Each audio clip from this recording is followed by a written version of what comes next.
आज मुल्क भर में ईसा मसीह का यौम पैदाइश मनाया जा रहा है। क्रिसमस के मौके पर मुल्क भर के मुख्तलिफ गिरजाघरों में खुसूसी इज्तिमात किए जा रहे हैं। बताया जा रहा है कि दिल्ली के अलावा कोलकाता, मुंबई, केरला, तमिलनाडु, आंध्र प्रदेश, महाराष्ट्र, अरुणाचल प्रदेश, तेलंगाना, मध्य प्रदेश, राजस्थान, गुजरात, शुमाल मशरक़ी रियासतों के अलावा दूसरी रियासतों से भी खुसूसी तकारीब की इत्तला मिली है।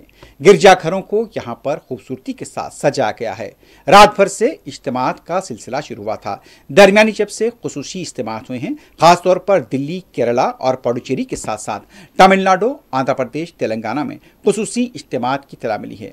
मगरबी बंगाल में वजीर आला ममता बनर्जी ने भी गिरजाघर पहुंचकर खुसूसी दुआया इज्तिमा में शिरकत की।